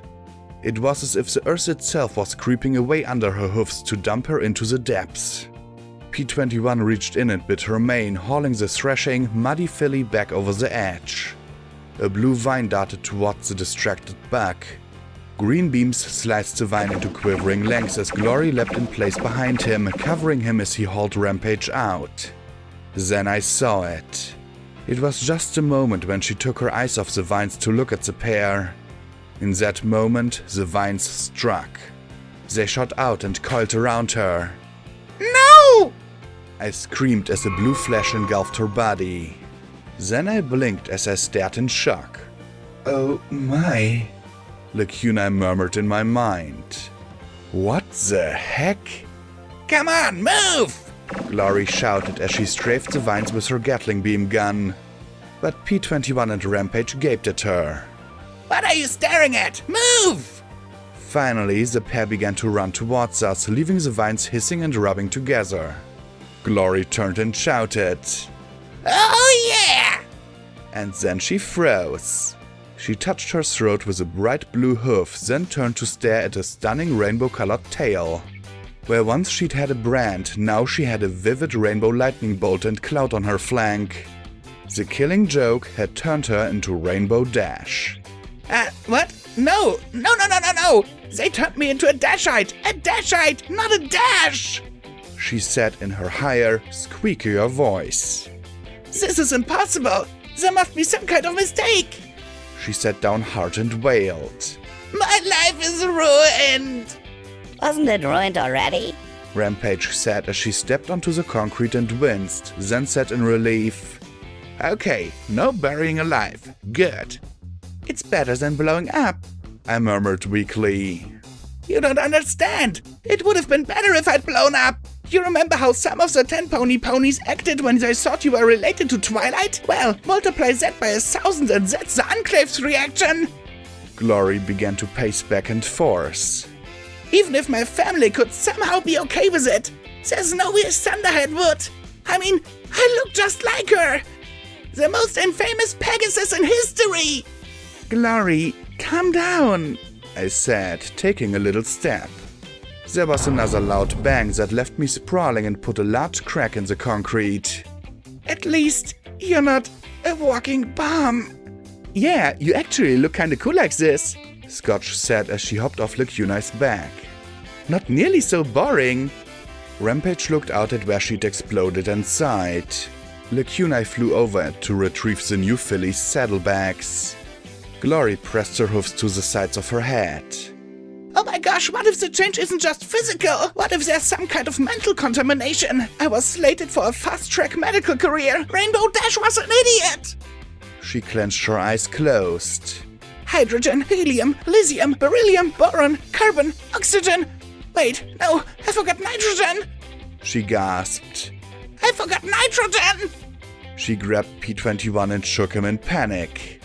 How could I forget nitrogen? Any second now I'm going to be obsessed with racing and the Wonderbolts! She cried as she hovered in the air. At least you're flying again, Scotch said with a grin. Lacuna returned with Rampage's blasted bags. The little strapped filly dug through them for a moment, pulled out Psycho-Shy's power hoofs and started to strap them onto her little legs. I'm flying? She looked back over her shoulder at her restored wings. Sure, they were bright blue now, but they were also holding her aloft. She grinned. I'm flying! Flying! Woohoo! So awesome! She cheered in glee as she looped and whirled above the steps. Then, suddenly, she got a haunted look and landed. No, Glory, you're an egghead. Egghead. I mean, an intellectual. Relax, I think any Pegasus would be glad to get her wings back, I said as I walked gingerly, like I was treading on a bed of landmines, towards the door. Every third step resulted in a sharp detonation under hoofs that knocked me about. Still, I couldn't stop now. I just needed to get inside. Generally, you could tell how important the place was by how trashed it looked. Hippocratic Research was one reinforced building. I couldn't see a single broken pane of glass or missing tile of the roof. It might have looked like an old, classy-style building, but it clearly had to be built like a fortress. There was no way I was going to open these doors. P21, I think we're going to need your... I started to say as I looked back and saw a blue vine snaking out of the crack split in the concrete slab and creeping towards Scotch tape. Look out! I shouted, but all that did was make her look at me. The vine curled around her rear hoof. Scotch immediately shuddered, her eyes clenching shut as Glory severed the tendril with a precise blast of SATS-assisted Gatling fire. Burns! She whimpered and then fell over as a jet of yellow-green gas sprayed from her mouth. She started to thrash wildly, a horrible noise coming from her throat as she flopped and fell to her side. But worst of all was the smell. It was a smell I could smell in my sleep, and it came to me now in horrible freshness. The acrid stench of chlorine gas. Rainbow... Glory. Glory fanned her wings to blow the clouds back and landed next to her, pressing an ear to Scotch Tape's chest. Her rose-colored eyes were white in fear as more chlorine gas trickled from the filly's lips. Lacuni! The purple alicorn touched Scotch's side with her glowing horn as Glory scrambled for a healing potion. But then she stopped. No, we don't need healing now. The joke is making the gas inside her lungs. She grabbed Lacuni. You've got BJ's memories and stuff, right? And still got a lot of radiation energy? The alicorn nodded warily. Teleport us to the Fluttershy Medical Center, the surgical room, now! Wait. P21 started. What? Rampage began. Didn't... I started to say. Now! Glory shouted, grabbing Lacuni and shaking her. There was a purple flash and all three vanished. I sat down hard in shock. Then there was a bang under my backside and I leapt to my hoofs, looking back at my blackened and frayed tail. P21 also sat down with a shocked expression, but without, fortunately, an explosion. I looked blown half to hell. He looked like he'd been smacked between the eyes with a plank, and the freshly refolded Rampage was trotting along on her power hoofs, wearing the one saddlebag like a school knapsack. So, all in all, pretty good day in the hoof, huh? The striped filly said with a smirk. So, is this shit permanent? I asked as I sat by while P21 worked on the lock. I was absent-mindedly chewing on bloody pieces of shrapnel that I'd plucked from my hide. It's killing joke. Who the fuck knows? Rampage responded. Normally it's found around the Everfree Forest, but you hear rumors about it in other nasty tainted parts of Equestria. Usually fatal, always inconvenient. She looked out at the rusty drums and trailers covered by the faintly snickering weed. Who knows how there's so much here? In one fell swoop, we'd lost our medic, our teleportation escape plan, our magic support, and our moral support. All in all, I thought Glory getting turned into Rainbow Dash was pretty... weird. A little light. But given what it could have done, I supposed that it was far more preferable to, say, killing her outright. I guessed that there wasn't much fun in just killing her outright. The 9th bobby pin snapped in P21's hoofs. Oh, come on! He shouted, spitting his screwdriver to the ground. What, did they put the most expensive lock in all of Equestria on this place? I scowled. Stand back, he sighed. If I can't pick it, I don't see how you're going to. I didn't say I was going to pick it, I said as I gave the door a shooty look, furrowing my brows as I backed away from the entrance. Oh, he muttered, his eyes getting wide as I charged the double doors. He jumped aside as I slammed into them. A moment later, there was another throaty blast that nearly knocked me back out into the squirming blue vines. I lay there on my back, closing my eyes. Oh, sweet Celestia, was I sore. Hey, nice job! Rampage cheered. P21 didn't look quite so enthusiastic, dragging me to safety before the vines had even more fun. Well, if you ask me, that was cheating.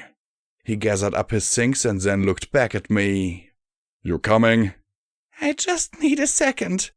Collect my thoughts. I groaned as I closed my eyes. Yup, there it was. Laying on top of my jumbled thoughts was a certainty that if there was a nexus for Suckitude, it was Huffington. The front doors, still mostly closed even with the chart hole where the lock was, creaked open at my push. We had no idea when Glory and Lacuna would return, no idea if Scotch would be okay. The blue stallion clearly looked concerned, glancing back repeatedly. Rampage's power hoofs made little click-clack noises on the tiles as she trotted along beside me. I was in such a need for scrap metal to repair myself that I was raiding the garbage cans by the entrance for tin cans to chew on. I even tried gnawing on the lid, but the metal softening spell didn't activate. That left me slowly regenerating as I walked carefully inside. The detonations were becoming fewer and weaker now. I supposed the joke just wasn't funny anymore, not since I'd used it to my advantage.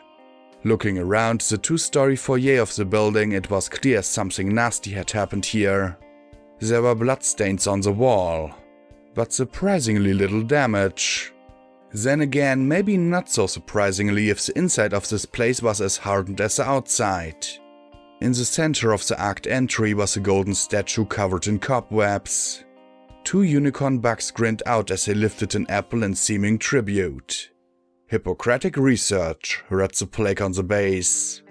A trusted friend in science. I scowled at the pair, then trotted to the base of the statue and rubbed away the grime at the base. It was a tiny stamp, but I could see the OIA symbol at the bottom.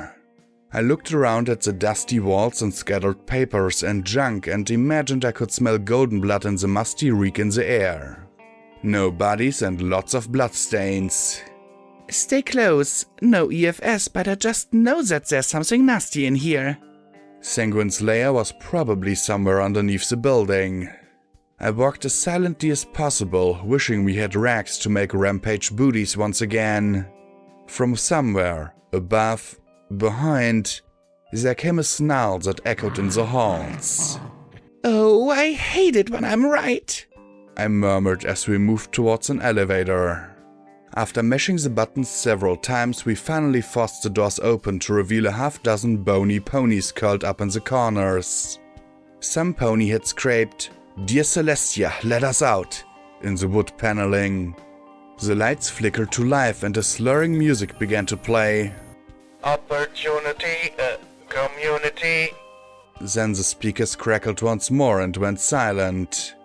The snarl sounded again, along with a dry rattling noise. And was it just me, or did it sound a lot closer? We moved into the offices with me nervously chewing my bit. Okay, whoa, had to be careful with that or I'd be eating it, while keeping an eye out. Oh, how I missed my pip-bug right now. EC1101 aside, it was an advantage I really could have used. Brings back memories, doesn't it? P21 said softly as he tapped at the keyboard of a desk terminal. I blinked and glanced back at him as Rampage went through file cabinets for errant trash and potential valuables. The Fluttershy Clinic? I grunted my response. Why did he have to bring that up now? I frowned. Had I just seen movement down the hall? No, just empty hallway. He tapped away and swallowed. Let's just hope this turns out as well as that did. Well?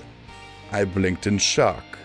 I was strapped to a table with my guts hanging out and had to pull the plug on 40 folds. If that was well, I'd hate to imagine lousy. He gave a sheepish little smile as the terminal beeped, but he frowned when he looked back at it. Garbage, garbage, garbage. No mention of anything except Twilight Sparkle visited a week before the bombs fell. Really? I backed past the desk till I could see the terminal without losing sight of the door, and there was the date, just before the bombs fell. Internal memo. 10-16-11. Twilight Sparkle's visit. Thankfully, we got warning of the Ministry Mayor's surprise inspection. Now I want all of us on our very tippy-toppest behavior while she's here. Give her the tour, stretch things out, and hope to Luna that she runs out of time before she gets too nosy. If all else fails, have the show ready. F&F. I tapped a little further down. Apparently, Twilight's inspection had not gone well. The memos were all about being swamped with returned and contaminated products. Internal memo 10-21-11. Storage. For Celestia's sake, we have to do something with all these returns. I don't care if you have to dump it down the drain, do something with all this extra flux before something bad happens. I don't like how gidgy things have been. Who the hell is in charge of the OIA now? They need to do something. F&F. And the last, internal memo 10-23-11. Goodbye. Well, dust off your resumes because you're all fired effective tomorrow. That's right. Let Applejack or whoever the hell is director now deal with this mess. My brother and I are off to Porca Porca where the beaches are warm, the local swine friendly, and the extradition treaties non-existent. So long, suckers. F&F. Funny. Hope they had an early flight. We left the blood-spattered offices and carefully made our way into the first few labs. At least I thought they were labs.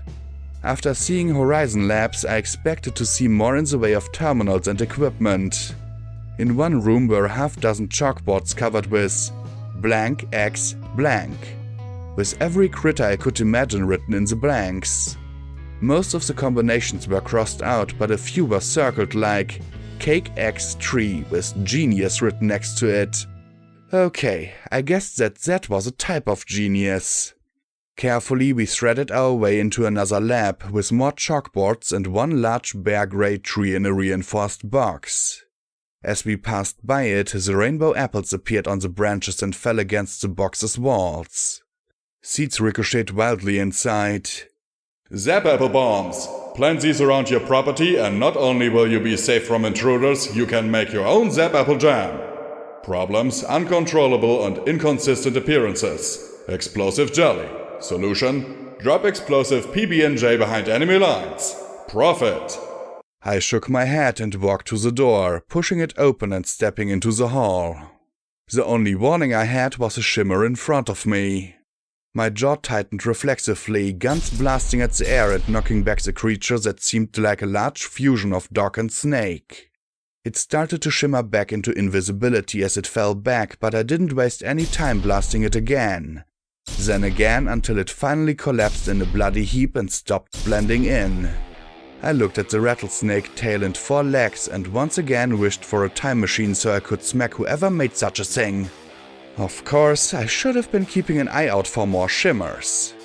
The snake dog thing crashed into me from the side, nearly knocking me off my hoofs as it sank its fangs through the leather armor and into the meat of my withers with a shriek. I really did not get how any pony was supposed to fight in a battle saddle as I thrashed to shove the shimmery abomination back. Rampage leapt atop it with an electric crackle, the power hoofs discharging and scorching its shimmery scales. She bit into its ear to anchor herself as her hoof smashed against its skull again and again. Finally, it let me go, and I kicked it away enough to turn and blast it with 2 shotgun rounds. Ouch! Don't shoot fillies! Rampage protested as it went down from the buckshot. You're an immortal death, Philly. Don't tell me you can't take a little lead. I laughed. Once more, I should have been keeping an eye out for more shimmers. The pair of us were slammed not by one, but a whole pack of the hissing, snapping creatures. I went down, thrashing as I rolled onto my back and kicked my metal legs as hard and wildly as I could. Most of them tried to bite my legs, to little effect. Then one got clever and chomped down hard on my belly. I might not have been strictly biological anymore, but I did not want my guts, such as they were, ripped out and strewn all over the place. I heard Rampage scream and smelled blood. From the office behind me came a firm thump. Did I mention that I was really tired of getting blown up today? The grenade shrapnel tore into the abominations swarming us, and the group milled back in pain and confusion. P-21 poked his head into the hall and fired a second grenade right into the mass of shimmery dog snake things. The blast sent body parts flying, and those creatures, still able to run, did so. I hugged the jagged wound in my gut as I sat up, looking around and making sure there weren't any more shimmers. Rampage? I asked as I looked where the filly had fallen. She sat up, then pointed to the mangled hole in her throat. Thank goodness for regeneration, huh? I said with a wince. When her throat closed, she croaked, Still fucking hurts. We stood. Rampage helped herself to a high-protein diet. I helped myself to a high-iron diet of office scrap and a few gemstones. And P-21 kept an eye on the hall and pointedly ignored both of us. Just in case, he popped a grenade in the direction the abominations had fled. Think Sanguine knows we're here? Rampage asked with a frown once we started moving again. It'd been half an hour and there'd been no sign of any pony. No idea, I admitted. I really didn't see Sanguine working in this place. Aside from those things patrolling the halls, none of the labs looked, well, labbish. We went into another room half filled with smashed open cages and a blackboard that read, Dog X Rattlesnake. All the loyalty of a dog.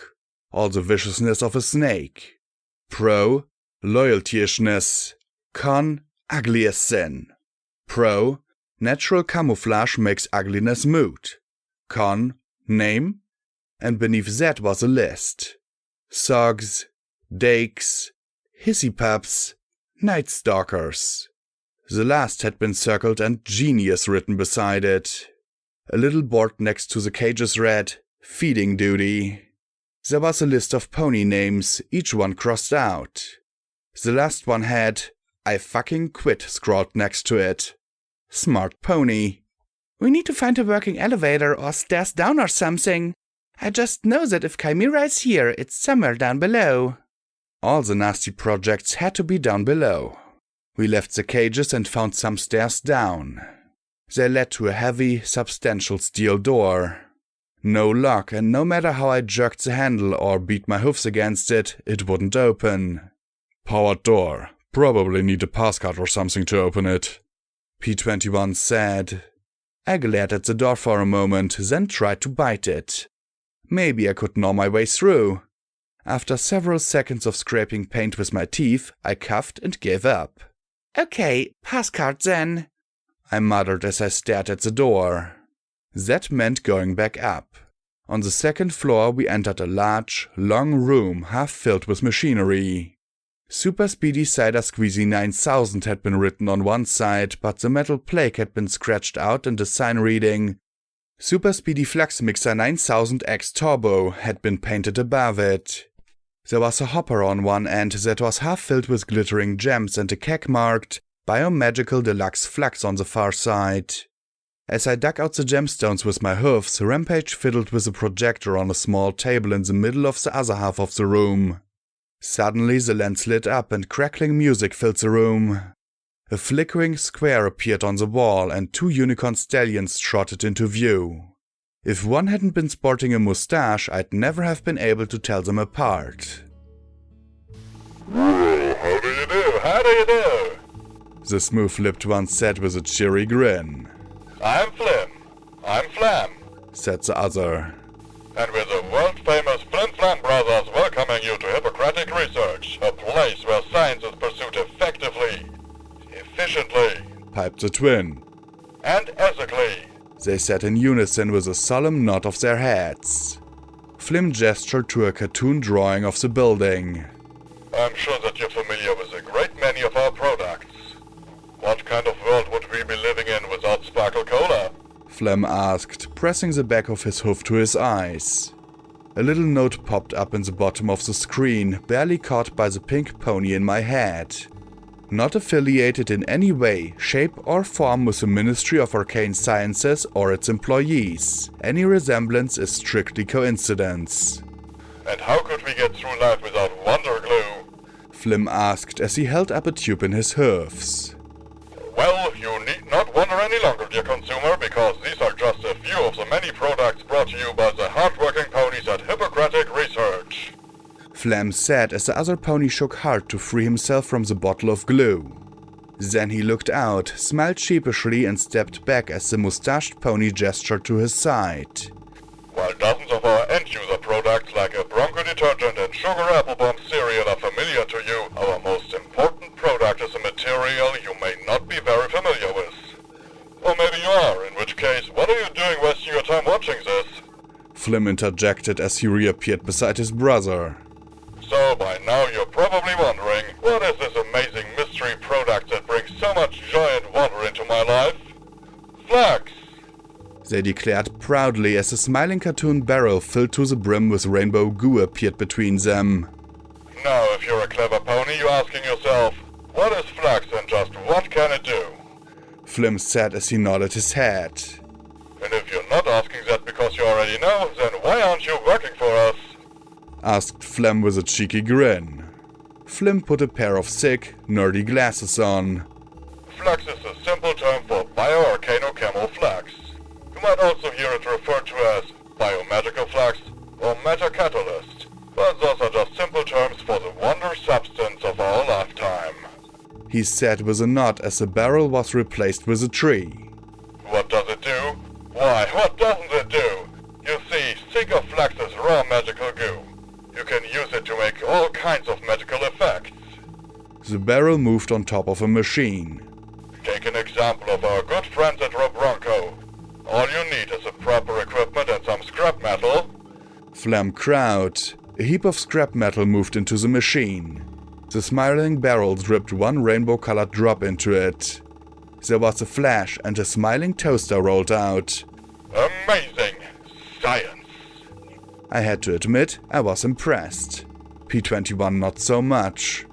Flem appeared with a wide grin. So, where does this medical mystery substance come from? Well, the exact mixture is a closely guarded secret. Flem frowned sternly.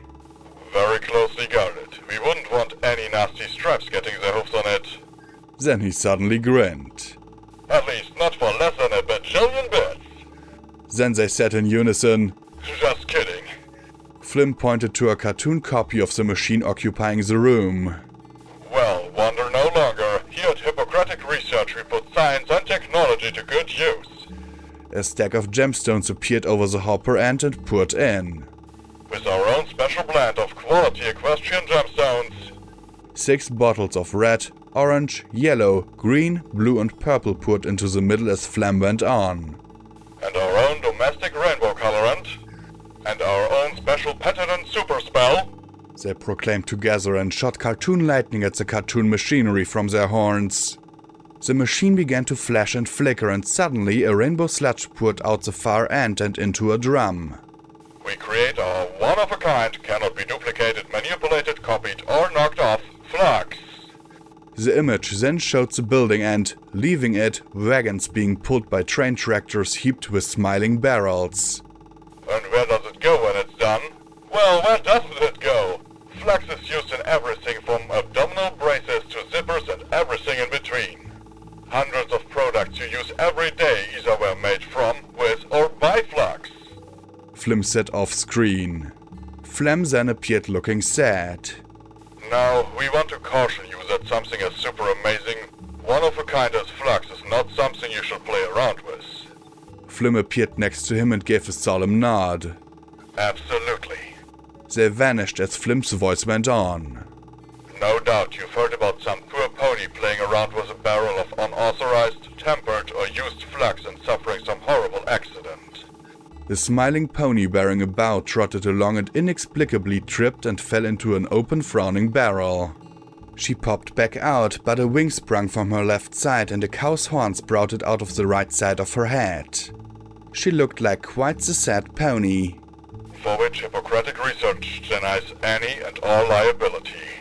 Flem muttered softly. Flem continued.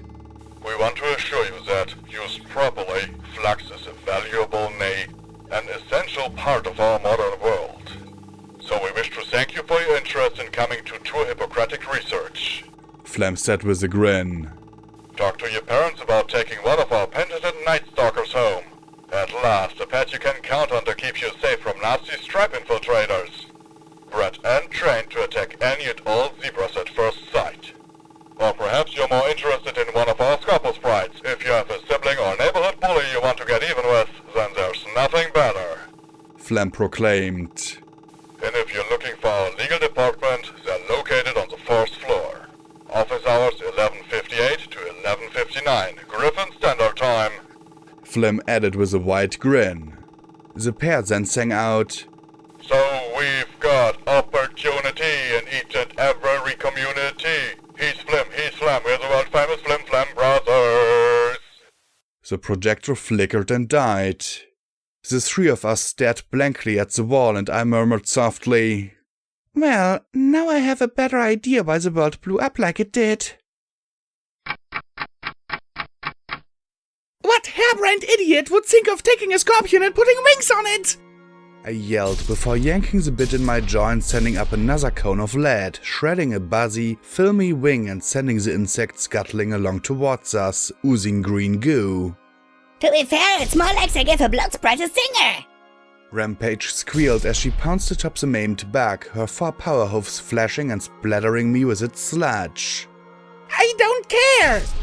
I yelled as more of the grey spherical bugs came flying out after us. Was there any end to the things? We'd found a lab with the walls and ceiling covered in their nests.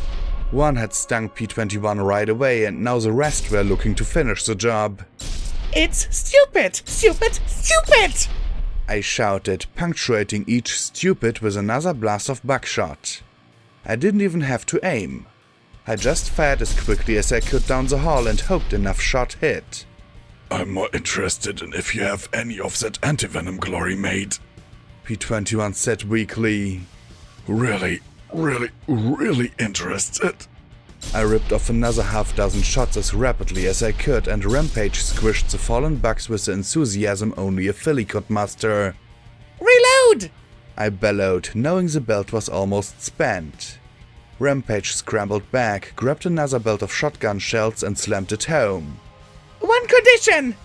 Condition? He said weakly. I'm dying of poison and you're giving me conditions?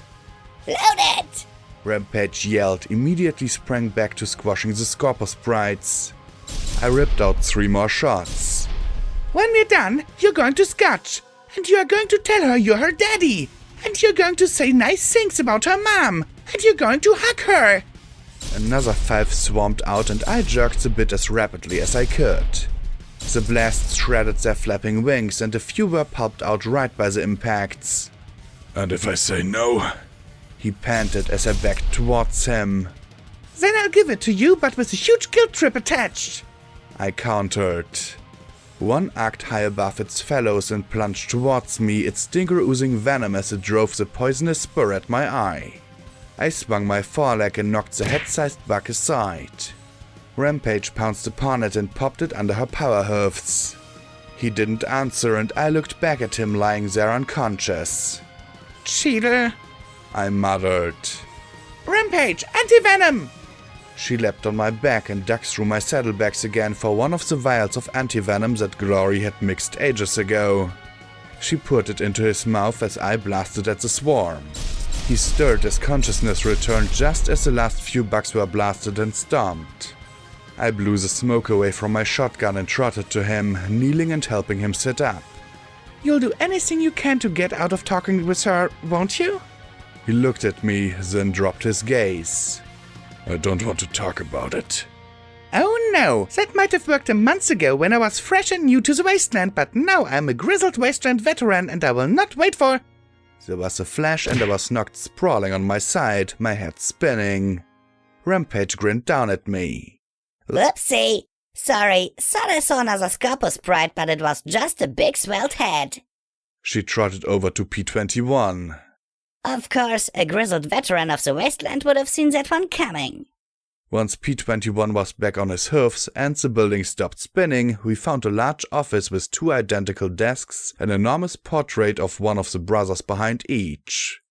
A counter along the far wall held dozens of different products made by the brothers, including a tiny model of the super speedy cider squeezy 9000. 2 skeletons wearing fancy business suits lay huddled together, surrounded by 4 suitcases. One had split open, spilling countless gold bits across the floor of the office. I saw a pair of tickets clutched into one brother's hoofs and flipped them open. Huffington to Porca, departure time 2 p.m. I patted the skull sympathetically. Should have gotten a morning flight. Rampage pointed at Flim's desk as P-21 started to work on Flam's terminal. Hey, Blackjack, isn't that one of those figurine thingies you collect? For an instant, I imagined I heard 5 little ponies in my head gasp in excitement. Or maybe it was just me. I blinked and stared.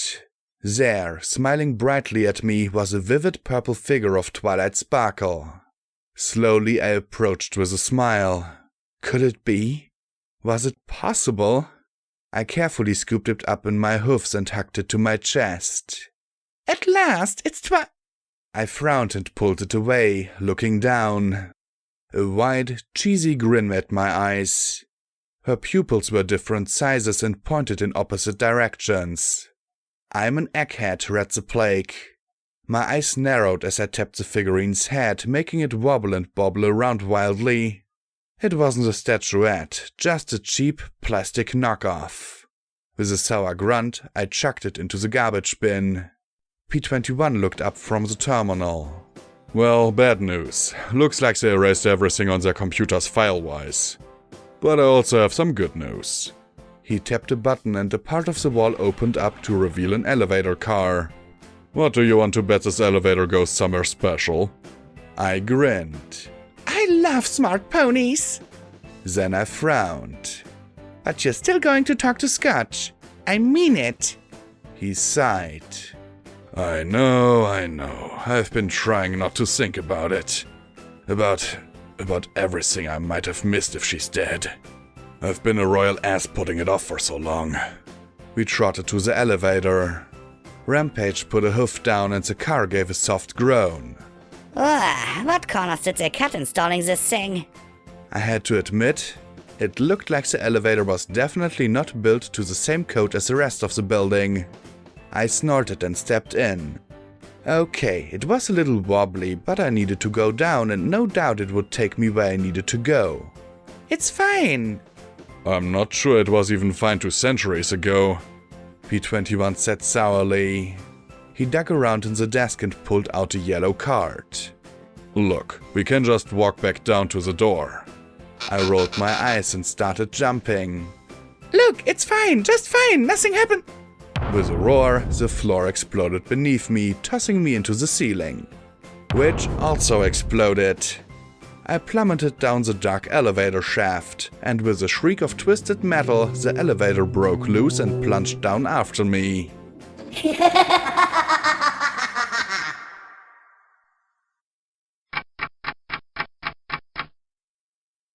Footnote: maximum level reached.